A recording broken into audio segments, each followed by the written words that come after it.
সুপ্রিয় দর্শক শ্রোতা, আসসালামু আলাইকুম। চলে এলাম নতুন একটি মাছের ভিডিও নিয়ে। আজকে আমরা দেখব থাই পাঙ্গাস মাছ। দর্শক শ্রোতা, আপনারা জেনেই থাকবেন থাই পাঙ্গাস মাছ দক্ষিণ এশিয়ার থাইল্যান্ড, কম্বোডিয়া এবং ভিয়েতনামের পার্শ্ববর্তী অঞ্চলে পাওয়া যায়। এটি বাংলাদেশের বহিরাগত প্রজাতি হিসেবে পরিচিত। 1981 সালে থাইল্যান্ড থেকে এই জাত প্রথম বাংলাদেশে আনা হয়। বর্তমানে থাই পাঙ্গাস মাছ চাষাবাদের ক্ষেত্রে একটি জনপ্রিয় নাম। দেশি পাঙ্গাসের তুলনায় এ জাত দ্রুত বৃদ্ধি পায়। এই মাছ সর্বোচ্চ 10 থেকে 12 কেজি ওজনে হয়ে থাকে।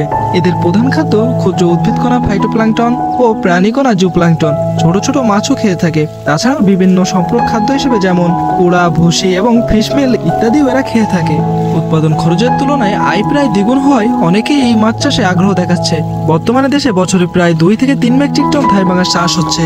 এরা 3 থেকে 4 বছর বয়সে প্রাপ্তবয়স্ক হয়। প্লাবিত নদীতে এমনকি প্লাবন ভূমিতে প্রজনন করে থাকে। এছাড়াও কৃত্রিম উপায়ে হ্যাচারিতে রেণু উৎপাদন করা হয়ে থাকে।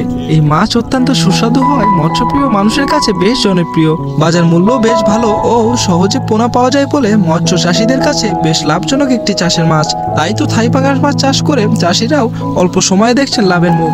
দর্শক শ্রোতা, আমাদের কাছে থাই পাঙ্গাস সহ দেশি শিং, দেশি মাগুর, নোনা ট্যাংরা, পাবদা, ভিয়েতনামি কই, টাইগার মনোসেক্স তেলাপিয়া, গুলশা ট্যাংরা, মিরর কাপ, সিলভার কাপ, গ্রাস cup, black cup, brigade cup, কাতলা, চায়না পুঁটি, জি3 রুই এবং ভিয়েতনামি শোল সহ সকল মাছের ধানীয় পোনা মজুদ আছে।